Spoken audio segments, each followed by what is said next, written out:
Français parlent au français. Je n'aime pas la blanquette de veau.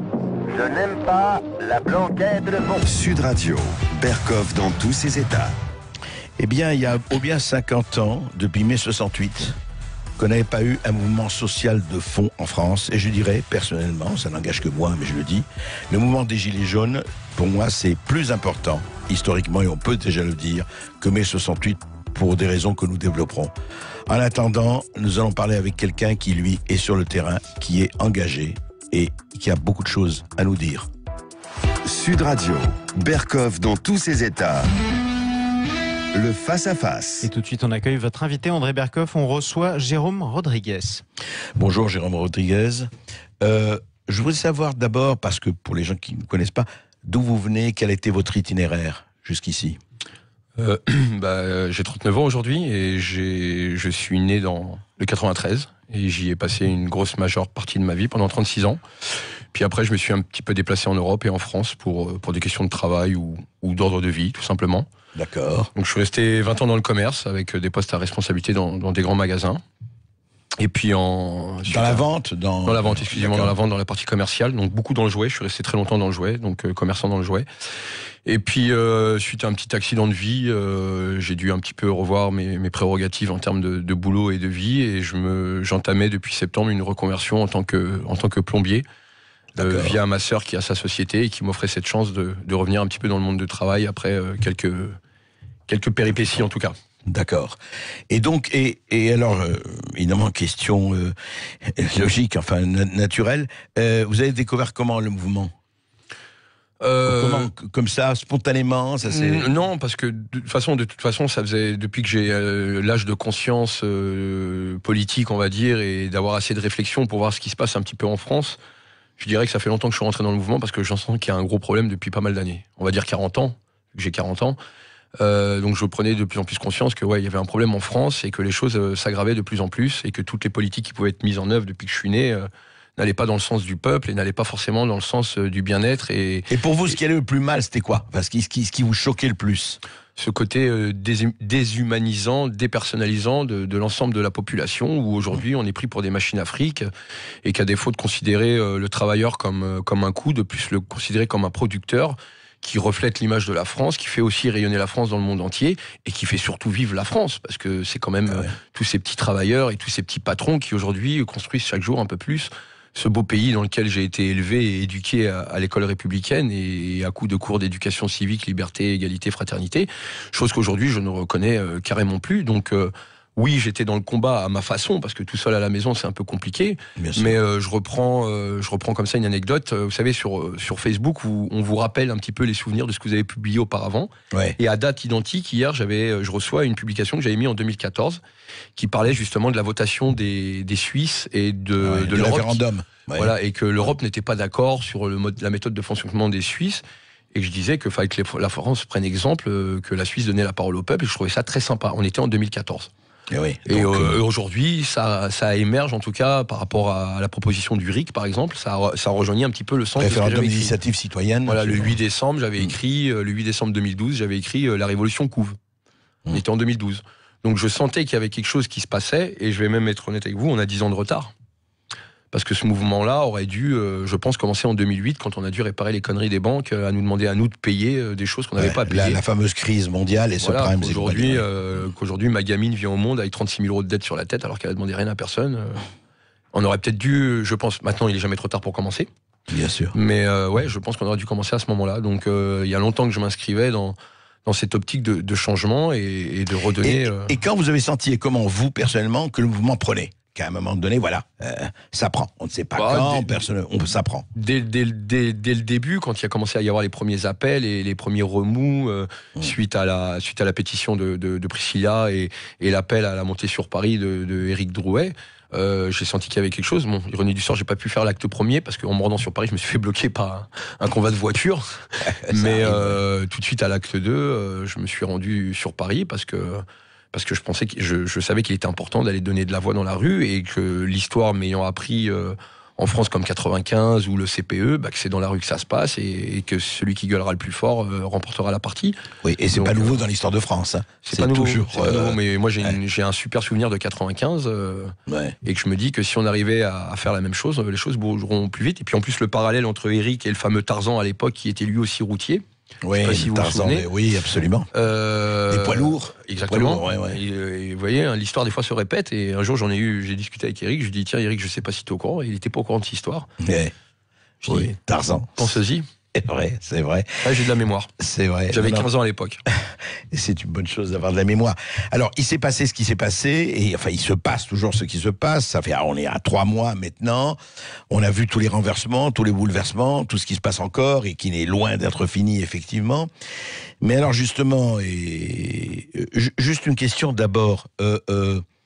J'espère, vous avez, où en est votre, enfin, vous avez perdu la vue? Où en est votre œil? Là, à l'heure actuelle, je ne vois rien de mon œil droit. J'ai encore l'œdème qui est présent, j'ai encore la cornée qui est irritée, donc on doit faire attention aux infections. Mais il va être sauvé. Enfin, j'en ai aucune idée pour l'instant. On n'a aucun retour là-dessus. Voilà, comme je dis, si j'ai un peu de chance, je retrouve un minimum de vue. Si j'ai pas de chance, je l'ai perdu. Maintenant, dans tout ça, c'est que si je retrouve un petit peu la vue et que mon œil vient me gêner ou à me faire mal, on peut pas vivre avec un œil douloureux. C'est pas vivable. Donc on sera amené à l'enlever.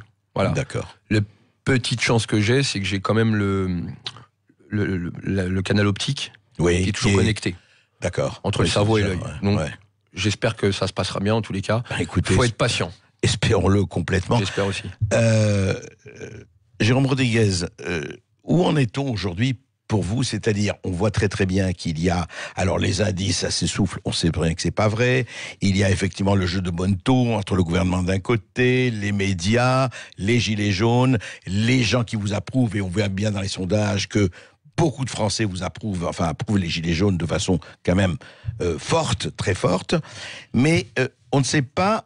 Enfin, on ne sait pas. On se pose des questions sur, au fond, est-ce que ça doit, et pour vous, j'aimerais savoir, constituer non pas un parti, un mouvement, mais est-ce qu'il ne doit pas s'entendre sur des points précis? Bien sûr qu'il y a des propositions précises, mais est-ce que ça doit devenir, par exemple, comparaison les paraisons, un mouvement 5 étoiles comme en Italie ou ailleurs, ou bien au contraire, ça doit rester dans sa spontanéité auto-organisée et transversale? Moi, je pense qu'il faut qu'il reste spontané, parce que c'est un mouvement social et qu'il appartient au peuple. Et qu'il est difficile à un moment donné aussi. Enfin, le jeu de la division depuis 40 ans qu'on connaît en France, aujourd'hui, on a l'exemple parfait dans le mouvement de ce qu'a représenté la division depuis 40 ans. C'est-à-dire qu'on est tous ultra divisés dans nos revendications. Le fait d'avoir une certaine notoriété, j'ai beaucoup de messages. Et chacun prêche un petit peu pour sa propre paroisse. C'est pour ça qu'on est tous un peu gilets jaunes quelque part, parce qu'on a tous un problème. J'ai des gens qui viennent, les papas seuls, qui peuvent avoir leurs enfants, d'autres qui me disent on que... vous pose tout, de tout.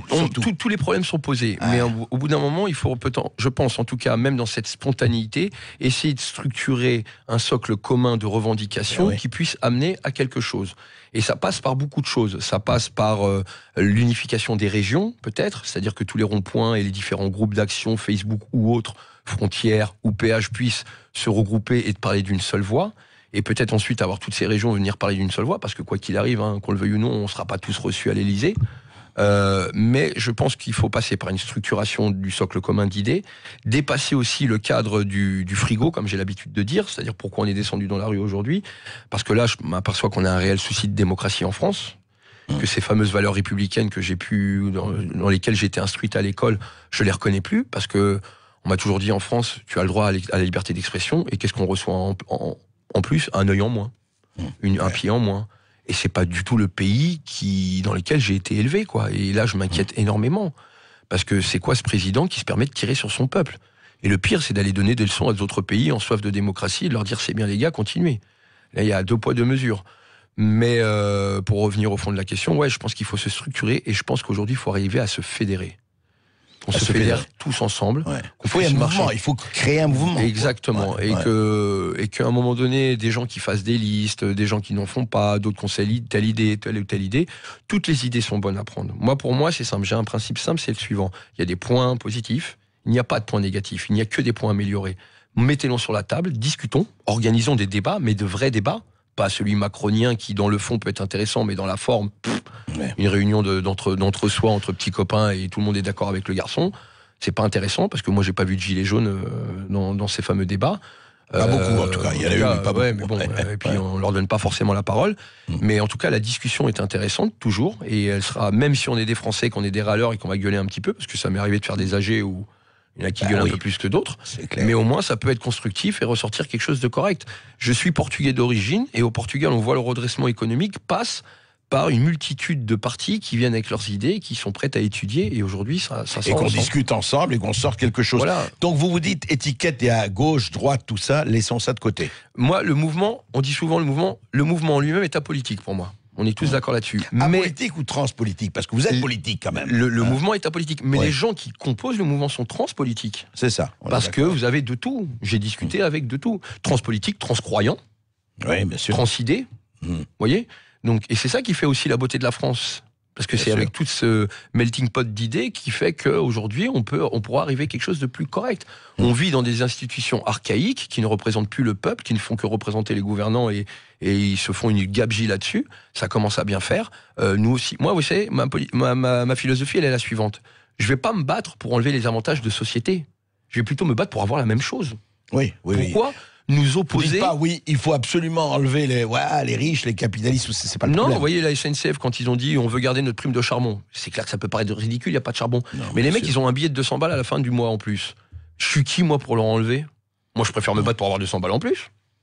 Oui, mais quand on vous répond, attendez, Jérôme Rodriguez, quand on vous répond, oui, d'accord, mais le gâteau, il est plus qu'il était au moment des 30 Glorieuses, le gâteau s'est rapetissé. Ouais. Il n'y a pas pour tout le monde. Qu'est-ce que vous répondez? Non, faut arrêter. Les Vous dites que solutions la France sont- est riche. Et Il qu'il y a pour tout le monde. y a de l'argent, d'accord. Déjà qu'on me dise d'où viennent les 2100 milliards, à qui on les doit.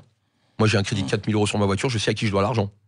À qui je les dois les 2100 milliards déjà, pour commencer. Et puis... Qui sont les créanciers de la Et dette. puis, je sais pas, moi, quand on se permet d'aller faire des guerres dans des pays qui nous coûtent 1 million d'euros par jour, on le trouve où le pognon? Vous voyez? Quand on arrive à aider Carrefour qui licencie à 2500 personnes, on les trouve où les milliards du CICE? Il y a un petit... Enfin, moi, je veux bien. Et vous Mais, ne parlez pas de la fraude fiscale, de l'optimisation, des GAFA qui payent pas 500 tellement millions d'impôts. d'euros pour les GAFA. Ouais. On parle de Facebook, Google, Apple, et le dernier, c'est Amazon. Amazon, Le mec ouais. a 1% de sa richesse permettrait de soigner toute l'Éthiopie en 1 an. Alors, le pognon, il y en a, qu'ils arrêtent de mentir. J'ai lu un dernier article, l'État espagnol va taxer les banques pour financer les retraites. Très bonne chose à faire. On parle de l'ISF, 100 milliards. Au pire, si on les compare aux 2100 milliards, c'est une petite goutte d'eau. Oui, D'accord? c'est rien. Si on va chercher l'argent aux banques, on les a aidés, nous, en 2008. Ils font quoi, là, les gens? Pourquoi ils nous aident pas? Et l'argent, il y en a, je suis désolé. Il faut Mais juste alors, aller le comment- chercher dans les bonnes poches. Comment ça se fait que les gens qui tiennent depuis des années, ce langage, c'est pas un langage, c'est nouveau, eh ben, ils n'étaient pas entendus, et vous, entre moi, vous êtes entendus. Je parle vous, le mouvement. Comment vous expliquez ça? Parce que la majorité silencieuse s'est enfin réveillée. Et qu'on voit que c'est eux qui donnent de la voix. Et que maintenant, on est entendu. Et que des gens qui... Enfin, vous savez, la frustration qui s'est établie pendant 40 ans, les jaunes ont besoin de parler. Moi, quand j'ai des gens au téléphone, ça peut durer 1 heure. Ils ont besoin de se lâcher. Pourquoi? Moi, j'ai réussi à faire peut-être cette petite notoriété à l'échelle de la manif parisienne, parce qu'à défaut que les gens viennent me dire bonjour, tu es qui? Tu t'appelles comment? Déjà, ne serait-ce que de demander le prénom à quelqu'un. Et on arrive et on lui dit, tu es qui? Oui, c'est ça. Ça lui donne une importance, vous savez. Ah, bah moi, je suis André, voilà. Et bah, qu'est-ce que tu fais dans la vie? Bah, je suis animateur de radio. Et pourquoi tu es là? Bah, parce que t'as vu, moi, dans ma vie, il y a ça ou il y a ça. Et les gens, quelque part, on leur donne une importance, chose qu'on n'a plus fait depuis 40 ans. On a juste servi à engraisser et se faire taper sur les doigts. Parce que aussi, cette culture en France de toujours taper quand ça va pas, mais jamais faire remarquer quand ça va bien. Et de temps en temps, un merci, ça nourrit pas, mais ça fait regagner en confiance et ça fait avancer toujours plus fort. Et c'est important de dire merci, et c'est important de faire remarquer aux gens le boulot qu'ils font. Et ça vient du milieu professionnel dans lequel j'ai évolué, de pouvoir congratuler au bon moment, et ça remotive les gens. Et de les écouter et de les personnaliser, ça leur donne une importance. Et la véritable autorité, au contraire, c'est pas d'imposer et de taper, c'est de se faire reconnaître et comment dire, booster les gens qui sont avec vous, quoi. Il faut les motiver. Il faut les motiver. J'avais pris l'exemple du produit intérieur brut que personne ne comprend en France et qu'on ne sait pas à quoi ça sert. Et j'avais entendu dans un pays d'Asie le produit intérieur du bonheur, de quantifier le bonheur du peuple pour savoir si le pays va bien et si le pays avance bien. Et je trouve que l'idée est peut-être un peu utopiste et philosophique, Non, mais ça c'est peut être joli. étudié en tous les cas. C'est au bouton, le bonheur intérieur brut. On se retrouve On se retrouve dans quelques instants, André Berkoff. Restez avec nous. Berkoff reste dans tous ses états. On reste en compagnie de l'invité d'André Berkoff, le gilet jaune, Jérôme Rodriguez. À tout de suite sur Sud Radio.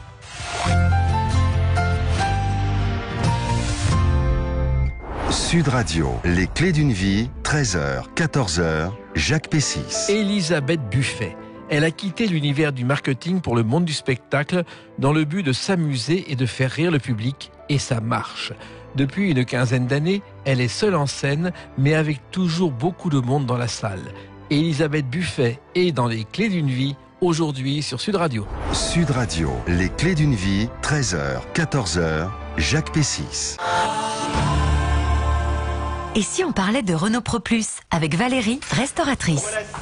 Vous dites tout inclus pour mon trafic. Ça inclut vraiment tout. Oui, le Crédit Bail maintenant s'inclut 5 ans d'assistance, 5 ans de garantie et 5 ans d'entretien. Vous dites aussi tout équipé. Bien sûr, nous avons près de 1800 trafics grand confort disponibles tout de suite. Tout inclus, tout équipé et tout de suite, ça c'est pro. Dans la limite des stocks disponibles, voire conditions en concession ou sur Renault.fr. En février, la French Touch Renault a tous les talents. Ah, ce joueur, quel meneur de jeu! Il lève la tête, un petit coup d'œil et hop, la bonne décision. Et attends, Scénic avec l'affichage tête haute, c'est pareil. Je conduis et hop, toutes les informations sont dans mon champ de vision. Ça aide, hein? Quant à sa reprise plus 4000 €. Ah oui, magnifique cette reprise. Renault reprend votre voiture 4000 € en plus de sa valeur pour l'achat d'un Scénic neuf. French Touch touche française. Offre valable jusqu'au 28 février sur toute la gamme Scénic. Voir Renault.fr.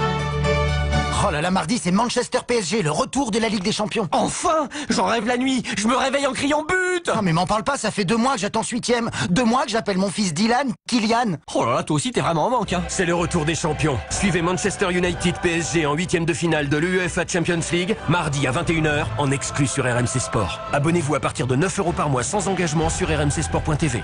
Offre soumise à condition, 9 € par mois pour les abonnés mobile et box de SFR jusqu'au 4 mars ou 19 € par mois en abonnement digital. Chérie, t'as rendez-vous au collège avec Alice, t'es où? À la quinzaine Fiat Professionnal? Bah, son prof t'attend. Mais si on s'achète un utilitaire, il y a un Coyote Mini avec 2 ans d'abonnement offert. Ah, ok. C'est tout? Bah, un Coyote Mini avec abonnement offert, si ça te permet de rouler en sécurité, Alice peut bien faire 1 heure de colle. Pendant la quinzaine Fiat Professionnal du 11 au 28 février, un Coyote Mini avec abonnement de 2 ans d'une valeur de 435 € est offert. Pour toute commande et immatriculation d'un utilitaire Fiat Professionnal jusqu'au 31 mars chez les distributeurs participants. Détails sur le site Fiat Professionnal. Fiat Professionnal. Professionnel comme vous. Sud Radio. Berkov dans tous ses états. Le face-à-face. Et le face-à-face qui se poursuit entre André Berkoff et son invité, le gilet jaune, Jérôme Rodriguez. Jérôme Rodriguez, il y a eu évidemment cette notoriété que vous n'avez pas spécialement recherchée, c'était pas de vos problèmes. En plus, là, vous l'avez payé assez cher, très cher même. Et puis il y a des gens qui disent oui, mais attendez, on fouille dans le passé, il y aurait eu des malversations, il aurait été licencié, etc., etc. Je voudrais quand même vous en parler puisqu'on en parle et voilà, on est carte sur table ici à Sud Radio. Oui, comme ça on va pouvoir préciser quelques points. Donc déjà, je tiens à préciser que j'ai un casier judiciaire vierge. D'accord. Je dirais aussi quel homme n'a pas de casserole au cul aujourd'hui, hein, puis à mon avis qui cherche trouve. On n'est jamais parfait dans la vie, sinon ça serait. C'est clair. En ce qui concerne le licenciement d'une entreprise, c'est simplement, vous savez, comme dans toute entreprise, il y a des gens qui s'aiment pas et qui vont attaquer d'autres et qui vont se permettre de laisser traîner, de parler, de vous accuser et de vous dégager pour ça. Alors oui, j'ai pas attaqué au prud'homme parce que 2 ans de société, ça sert à rien d'attaquer au prud'homme pour gagner peanuts. J'avais pas de temps à perdre. J'avais plus le temps d'essayer de retrouver du boulot que de me consacrer sur ça. Donc une simple vengeance de la part d'un collègue qui devait pas m'apprécier et qui a tout fait pour me dégager. Et c'est maintenant classique, oui. J'ai des lignes au TAJ, ce fameux fichier, d'accord. Oui. Savoir que le TAJ, vous pouviez être comme victime, témoin ou commanditaire d'une affaire. Voilà, et il y a 2 lignes, c'est en tant que témoin. Donc voilà, moi j'ai rien à me reprocher et je fais partie des rares Français qui ont aussi un casier judiciaire vierge. Donc le Parisien, il est très gentil, mais c'est un organe de presse qui représente la préfecture de police de Paris. Ça fait déjà 2 attaques, hein, une grenade et un flashball, bon, une 3e attaque médiatique. Ça reste le jeu du gouvernement pour pouvoir faire taire encore les gens, mais il a toujours pas compris que plus il fera taire, plus je parlerai. Donc Manu, si tu m'entends, tiens-le pour acquis. En tout cas, c'est clair, vous avez répondu très clairement. Je voudrais qu'on parle des européennes, puisque, comme vous le savez très bien, c'est mai prochain, ça avance. Et puis on commence à voir, déjà depuis quelque temps, liste Gilets jaunes par-ci, liste Jacqueline Mouclot, liste Levavasseur, liste Haïm Chakignan, liste Francis Lalanne, etc. Qu'est-ce que vous en pensez, ça, vous? Alors moi, je suis pas du tout politique, hein. Moi, je descends dans la rue pour un mouvement social, donc je n'ai pas à toucher à la politique. On est tous, comme on a dit, apolitiques et transpolitiques à l'intérieur du mouvement. Donc j'ai pas forcément d'avis là-dessus. J'ai pris très cher quand ils ont déclaré la liste parce que les gens venaient vers moi en me disant que c'est pas normal et que je me faisais engueuler. Je peux pas être responsable de tout, surtout d'idées comme ça. J'ai eu l'occasion de discuter avec 2-3 personnes et je leur ai donné mon désaccord. Non, mais vous personnellement. Non, moi je suis pas du tout d'accord. Non, c'est pas rien. C'est pas notre boulot. Ça rapportera encore que la division. Déjà, ça apportera la division une nouvelle fois sur des élections et qui pourrait donner la chance à des partis qu'on voudrait pas voir au pouvoir. Et puis ça donne aussi la division dans les gilets jaunes, chose qui devrait pas y avoir justement. Donc je pense que c'est regrettable. Est-ce que peut-être c'est un peu trop tôt? Est-ce qu'il aurait fallu que ce soit beaucoup plus structuré, beaucoup plus construit pour que des gens aient ce genre d'idées? En tout cas, c'est pas du tout dans mes prérogatives et c'est pas du tout ce qui m'intéresse à ce niveau-là. En tout cas pour les listes européennes jaunes. Et si, alors justement, et pour les gens qui vous écoutent ou qui vous suivent, etc., si vous aviez des conseils, ou pas des consignes, je ne dirais pas, mais des conseils à donner pour les élections européennes, qu'est-ce que vous diriez aujourd'hui? Moi, je vais essayer de commencer à militer dans le sens où, aujourd'hui, je pense qu'il va être important d'aller voter aux européennes, d'accord? Donc, on va essayer de renforcer la communication là-dessus pour que l'ensemble des Gilets jaunes et de ceux qui adhèrent à l'idée des Gilets jaunes de ne surtout pas voter Macron. Il faut, on va faire ça doit être un vote anti-Macron. Voilà, que chacun vote pour qui il veut, pour qui de droit. Hein. Le vote, c'est personnel. Hein. J'invite personne à voter pour qui que ce soit. Mais j'invite surtout les gens à ne pas voter Macron. Donc je vais, avec mes équipes et avec ceux avec qui je travaille, ce que j'appelle le noyau dur, et l'ensemble des Gilets jaunes qui me suivent, de faire en sorte de relayer le message le plus important possible, de faire des votes anti-Macron. J'ai une AG aujourd'hui à laquelle j'étais invité à Chartres, parce qu'on m'invite à faire un petit peu le tour de France. Donc je vais essayer d'aller porter de la voix si mes mots ont de l'importance aujourd'hui, de bien prêcher pour ça, de vraiment s'inscrire dans un vote, ne pas voter blanc, parce que ce serait faire le jeu de Macron, parce qu'on s'aperçoit qu'en fin de compte, aux européennes, il n'y a pas de LREM qui est représenté aujourd'hui à l'Europe, et il faut surtout pas qu'il y en ait. Et que du haut de son ivresse du pouvoir, qu'il se ramasse un peu les dents au sol en n'ayant personne qui le représenterait à l'Europe, ça le calmerait un peu, puis ça le ferait taire un petit peu aussi. Donc voilà, j'invite à tous ceux qui m'entendent. Que l'Europe, c'est l'horizon indépassable. Voilà. Et puis alors, moi, j'ai eu beaucoup de questions entre ce qui s'est passé entre l'Italie et la France pendant la manif. J'ai eu beaucoup d'Italiens qui sont venus l'ingérence. C'est pas mon problème, moi je m'occupe de ce qui se passe en France. Donc vous, ça vous gêne pas que Luigi Di Maio, par exemple, le vice-président italien, rencontre des Gilets jaunes? Ah non, j'ai dit aux journalistes qui m'ont interrogé, déjà, le mec, il s'est pas adressé à la bonne personne, parce que Philippe Chalençon est en rien un chef des Gilets jaunes. Donc je pense que le Premier ministre est plus passé pour un kéké qu'autre chose. Et puis ces histoires d'ingérence, peu m'importe, moi je m'occupe de la France aujourd'hui, on a un problème en France, donc les petites bisbilles diplomatiques d'un pays à l'autre, déjà j'ai pour habitude de parler de ce que je maîtrise. Puis quand je connais pas, je parle pas. Donc je leur ai dit, ça c'est vos soucis. Nous on a d'autres choses à faire. On est dans la rue pour ça et ça et ça aujourd'hui, pas pour une question d'ingérence entre l'Italie et la France. C'est clair. Donc en fait, vous êtes d'accord avec ceux qui disent, enfin moi, dont je suis, que les élections européennes de mai prochain, ça va être un référendum pour ou contre Macron? Je pense. Et en tout cas, je ferai tout pour qu'on dirige là-dessus, pour qu'ils comprennent que sa fameuse légitimité d'élection de président qui lui permet de tirer sur son peuple et de ne surtout pas l'écouter. On va lui montrer qu'il n'est pas du tout légitime à l'échelle de l'Europe. Et ça lui fera du bien, je pense. Et alors justement, que pensez-vous aussi, on fait un tableau, vous savez, les maires aujourd'hui, on en parle, qui disent on en a marre, chaque samedi, Toulouse, Bordeaux, les casseurs, parce qu'on parlait toujours... Il y a eu beaucoup de confusion et d'amalgame là-dessus, mais on en a marre, on a perdu, les commerçants disent qu'on perd du chiffre d'affaires, qu'on n'en peut plus, etc. Et là, ça monte. En tout cas, ça revient à chaque samedi, ou le lendemain de chaque samedi. Qu'est-ce que vous en pensez, Jérôme Rodriguez? J'en pense que ce sont des effets de loupe médiatiques. On prend un commerçant qui a peut-être pris un peu plus cher, d'accord, et qui va forcément pas être content avec le mouvement et de la façon dont la façon dont il a été violenté, chose que je ne cautionne pas, attention. Maintenant, moi, j'ai l'occasion... Vous n'êtes pas pour que les gens qui cassent pas du tout. Mon message, vous l'avez entendu, je pense. Moi, si j'ai pris la responsabilité de déclarer des manifs avec d'autres, c'était pour que le maximum de gens puissent donner de la voix. Et des petits papis et des petites mamies qui veulent descendre dans la rue, je suis pas là pour qu'ils se prennent des coups de bâton. Donc ça, j'ai quand même conscience. J'ai des grands-parents dans ma vie, j'ai pas envie qu'ils se fassent abîmer. Maintenant, moi, je discute avec beaucoup de gens, et beaucoup de gens viennent de tous bords et sont d'accord avec le mouvement. Mais alors, alors ces gens qui vont casser, qui vont allez, on y va, on incendie, on casse, c'est pas nouveau, hein. Ça s'est passé il y a 10 ans, il y a 20 ans. Ça s'est passé en 2016, ça s'est passé à la loi El Khomri. Moi, j'ai toujours connu des violences dans les manifs. Si je prends l'histoire de mon grand-père qui me racontait ses manifs quand il était plus jeune, c'est pareil, ça y allait aux manches de pioche aussi. Voilà. Mais à un moment donné, ok, la violence n'engendre rien, mais elle a quand même engendré les droits de l'homme. Elle a quand même engendré une certaine liberté. On peut ne pas la cautionner, on est complètement d'accord. Mais si aujourd'hui vous avez la possibilité de me poser des questions et de moi vous répondre librement, c'est qu'il y a des mecs en 1789 qui sont battus pour ça. C'est clair. Et s'ils n'étaient pas descendus dans la rue, on serait encore noblesse, clergé et compagnie. Bah oui, il faut le dire. Ou voilà, où il y a eu d'autres époques néfastes de notre histoire qui sont pas si vieilles que ça, où on n'avait pas le droit de parler, hein. Donc, et j'ai l'impression qu'on y revient aujourd'hui.